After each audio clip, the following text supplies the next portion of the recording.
community that they were contributing to while they were outside. And inside. And inevitably, what happens every single time a student comes to campus for the first time is we run into learning exchange students, right? We run into faculty members who taught up at Otisville, and it really is about we're not just kind of running our mouths. There's some, I imagine, or I hear from the brothers inside that there are some civilians who kind of go in and kind of flap their lips a little bit, and it's important to us that we demonstrate that that's not what we're doing, right? That this actually is a community that we're building, because like you said, Humble, we are looking to them for their expertise. There are things that only they will be able to speak to, experiences and transformation that only they can speak to. Yeah. And it's a team effort, and we recognize that. Yeah, and I just wanted to jump in on one of the things we have to play devil advocacy, right? So if these opportunities weren't available to us, but now they are available to us, we have to make good use of it, right? Because the powers that be, whoever they may be, would like to close a door.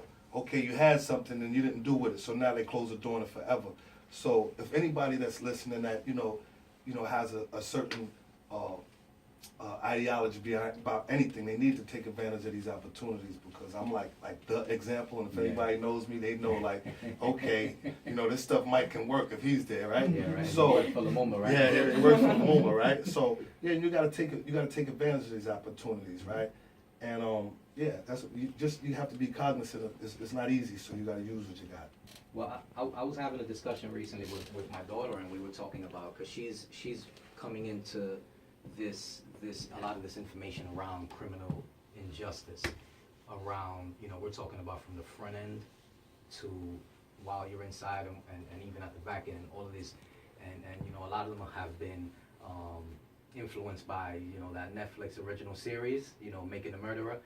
And so this has been exploding, but what I told her was that, I'm grateful that she and her class, because this is something that they're discussing, and it's really getting picked up by the mainstream. But you Bianca, you've been involved in this for 15 years, right? I been involved in this for a very long time as well. I don't want to age myself, but definitely, back my first awakening and trying to figure out, this system was while I was in the system. So I want to say sometime around 1995, I said, I'm going to really work on trying to make a change and better myself and make sure that this is not going to be where I'm going to be for the rest of my life, kind of thing. And I want to make my family and my community proud. So what I told her was that this has been happening for a long time. This is 40 years of struggle, right? That has not been accepted by the mainstream for the most part until recently. And listen, we're grateful for that, right? We have people who have jumped on the bandwagon for whatever reason, and it's a good thing, because in order for social justice to become a reality and for us to be able to make some serious change, then we need a broad spectrum of community people wherever they are on the spectrum, on the political spectrum, ideological spectrum, left, right, center, whatever. We need everybody, because the reality is that there's a lot of injustices that are taking place, right? And so we need people to become involved from all spectrums, because you're an example. And many people an example. So I'm really grateful, and social network has been huge in this, because now we got phones with recordings. So let's talk a little bit about that, because you said you were away too for a while. Talk about some of that, and how what was your reaction when I talk about some of these things around social criminal justice reform and the historical struggle that's been going on for a long time. Okay, well crime and punishment has never been a popular topic, right? However, as of late, the tide has swung, the pendulum has swung a little bit, and rehabilitation is now like a platform, right? Because, people are getting out.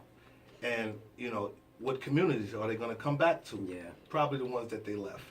So if, we talk about public safety, because, public safety is the main priority, right? But in order to truly keep the public safe, you have to inform people, right? And you have to give them a platform, and I was fortunate enough to have that platform. In order to be truly rehabilitated, you have to have been habilitated in the first place, right? And a lot of times we come in there not even have been habilitated. So now if we're talking about public safety, somebody really needs to do the right thing and make sure that the true rehabilitation through the education is available to these people so they can come back to the community and make the public safe abroad. Yeah, and what we say is that those of us who come under the non-traditional approach is that rehabilitation without self-empowerment, it's really destined to fail. There's no one size fits all. There is no stagnant program of rehabilitation where if it's not constantly growing and staying in tune with the times, then it's going to wind up, it's going to fail. Inside, all of these programs that we have inside, and you mentioned transitional services, and what I always say, my pet peeve is that, okay, if we're going to have transitional services, then it has to be realistic, right? And the formerly incarcerated who have gone through reentry and reintegrating and are out here in the community, and there's many of us, we need to play a role in that. Because, to quote, Glenn, those closest to the problem are closest to the solution, then we need to be part of that process because we know what that's like. Who else knows? Who else can speak to the brother who is going through his reentry process and may be thinking about, what, I'm going to try this, but if it don't work, then I got to go back to what I know. Who else better to understand and speak to that and to say, no, there is no... if it doesn't work, there is no, this is the reality. We have to be able to say, no, we don't push forward. I have to make this point that we know what works, right? And I think that one of the ways that we paint ourselves into a corner is when we frame this as just a criminal justice or public safety concern, right? The concern, at least for us, is much broader than that. We really see this as a social justice issue, as a higher education, an educational justice, a racial justice issue. We already know what works. We know that higher education is really important for civic engagement, for ending poverty, for all of the things that are contributing factors to the ballooning of our criminal justice system. We know that higher education is one of the ways that kind of checks off all of those boxes. Forget about whether someone's been in prison or not. If I'm a new American, the first thing that I think about is I've got to get a higher education. When I'm a veteran, we've got the GI Bill. People come. One of the ways to really transform your life is to go to college. So what we are promoting here and what the experiment that we're engaged in here that has been taken over at the national and at the state level is an exercise in human transformation. And until we see people who've been involved in the criminal justice system as humans, we're going to continue to meet the resistance that we have met. So